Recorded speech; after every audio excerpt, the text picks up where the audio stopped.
Hello there, my name is Rachel. The first time seeing my channel, use review cartoon series, anime series. What's up, computer random?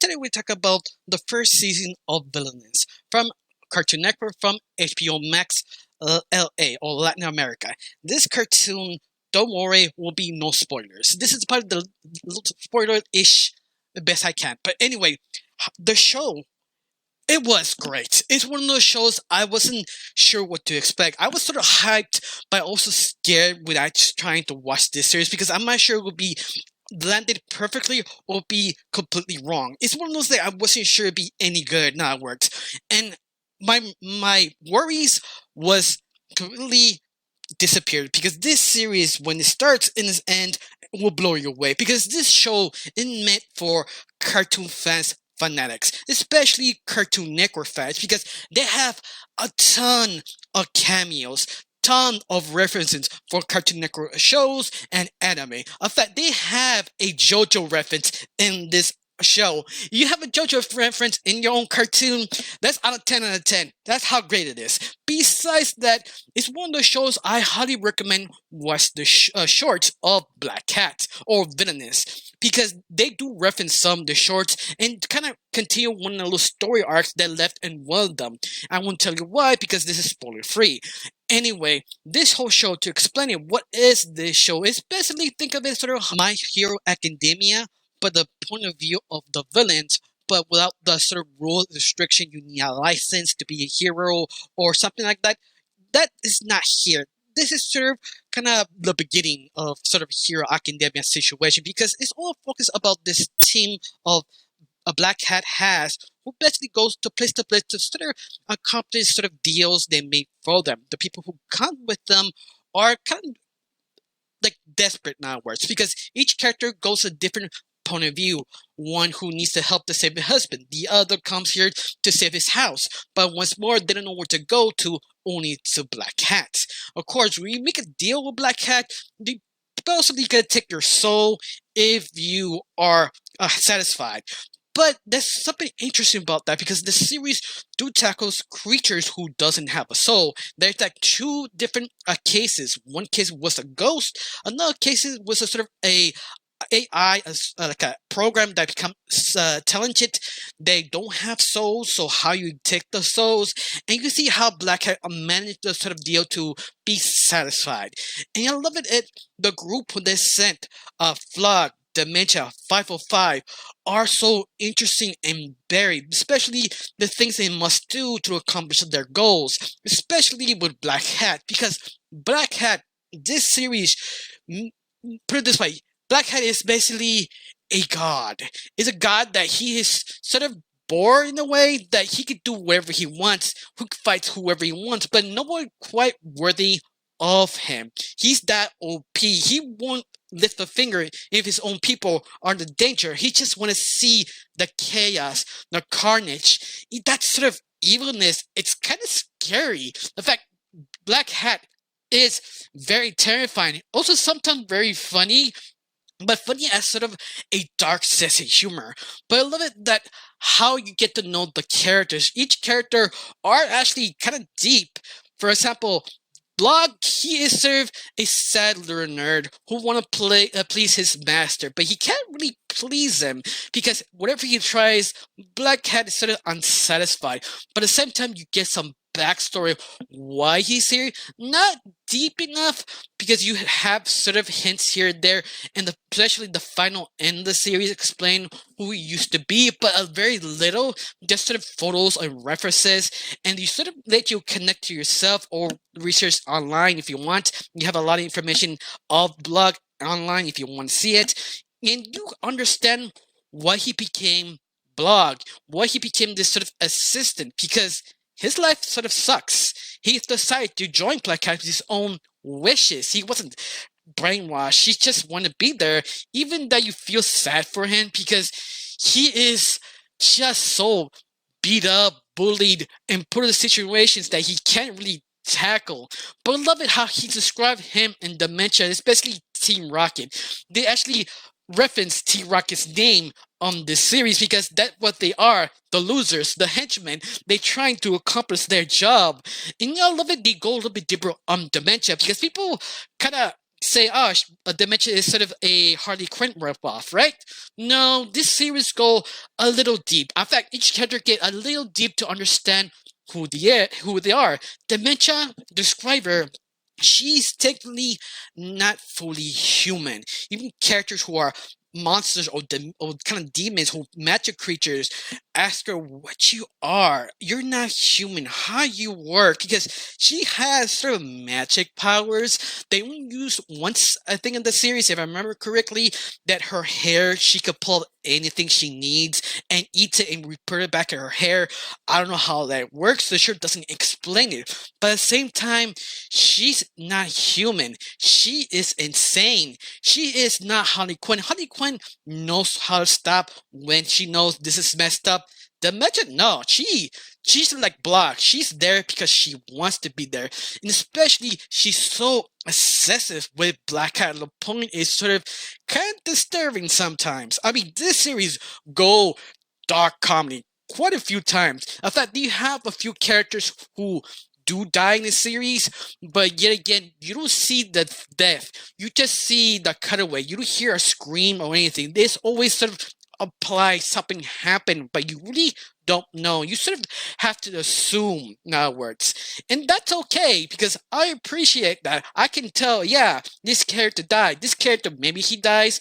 They leave a lot of your imagination. But I also love it that the show is deep. I mean, not all the time. I'm only the very end, a few episodes with blood, and as the Miss Seat had a conversation. I won't tell you what was the conversation, why blood was there in talk with Miss Seat, but I can tell you they have a moment in this series kind of make you sad for Miss Seed and Block himself because the situation they actually are. But at the same time, you have to think about it that when they are in that situation, they decided to be in that situation. On top of all this, I love it that they have to face heroes and villains of Black Hat organization because Black Hat, his organization is neutral. They do not care which side you have to be. It's all about the contract. The contract is complete, they do their job. And that make this show super interesting because the situation they get is just kind of creative. There are times they have to stop a hero to save a house. Other times you have to save a hero for a villain. But once more, it's sort of the situation that puts themselves be sort of creative and interesting. Yeah, also, this series, oh, the cameos, quite a lot of cameos. I can't really count how many. There's one about Weber Bear. There's one in Johnny Bravo who actually has a gym. Yes, he has a gym. This Johnny Bravo was successful in this world. He never talks, but he has cameos here and there behind the scenes. But something kind of blows me. He has a gym. Johnny Bravo, the man who falls in love for every woman, like how he gets a gem, like that's kind of interesting.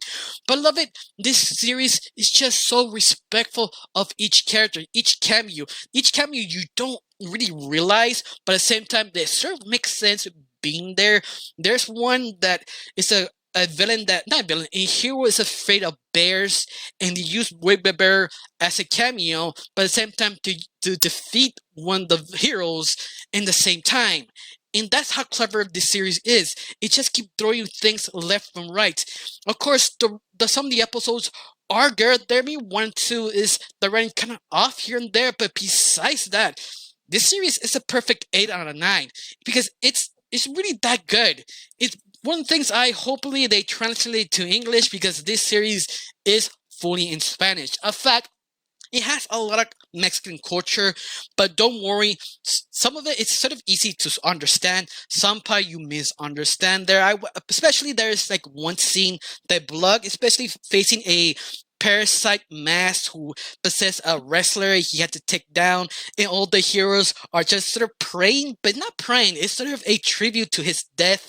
But once more, it looks like praying if you're American. If you're Mexican, it's not pray. It's sort of, yeah, he died, but we treat him the Day of the Dead. Yeah, it's one of those things that you have to get what the joke really is.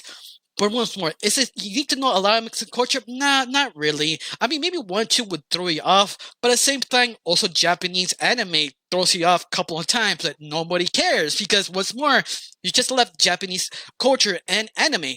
This is the same thing. It's that you don't need to know the Mexican culture, you just need to love the characters. And that's the great thing. Now, after this, I have really nothing else to say. Oh, wait, there is one thing. The animation. The animation is glorious. It's the reason why it lasts so long because the animation is so fluent, except for maybe backgrounds. I mean, backgrounds. It's sort of the backgrounds that you sort of use CGI and they use 2D animation to seeming they're running away for different places, and that's the only time I feel was sort of off. And that is just once or twice, not a lot. But besides that, the animation is great. Even the story of the whole series has sort of arc, Miss Heat, and Miss Heat, I have to say, they completely put it off. Miss Heat, she is evil, disturbing. They completely delivered that character completely. You're 100% sure she will be so much Rule 34 of this seat. You also Dementia, because Dementia has a lot of costume change in the series. She is basically sort of Catwoman. If you know nothing about Catwoman, one thing you must know that every time she shows up in a comic book, every version of her costume completely changed. Yeah, Dementia is very similar to that. Her costume sort of changed about 4 times or 5. Yeah, in the whole 7 episodes. Yeah, it's just 7 episodes this season. That's the only, I think, really disappointing, but at the same time, it really doesn't matter because the show is just so delicious. It's just a bunch of chef kiss. And I won't ruin what else this series can else give you, but once more, it's something that is ready to translate to English or linked online 100% well, and probably have a nerd translating to Spanish to English with bad English subtitles. But once more, it's a series is worth watching for cartoon fans, to anime fans, or even fans who like kind of dark humor. It's 100% recommend. Not 100% sure me or 1 or 2 people won't like it, but those besides those 2 people, everyone will love this series. It also has a lot of different waifus. I'm the same waifus you've seen before in the series, but yet more understanding of the characters. Oh, I forgot 505. That's a character really. It's 505. It's not really much deep to say about him. You've seen the first episode, you've seen the shorts. It's the same thing. He's not the deepest character. I think he's the only one that really is not that developed. But once more, they use his adorableness for comedy, for like scaring him, breaking him to pieces. But once more, he's there for a reason, and they use him correctly. Other than that, I really can't say much because if I keep continuing talking, sooner or later I will drop spoilers. So that's it. That's all I can say.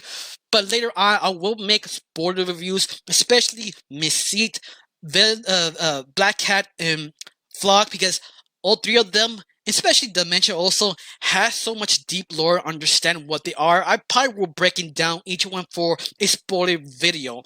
But besides that, I really got nothing else to say. Just thank you for watching. Don't forget to subscribe and have a wonderful day. Bye.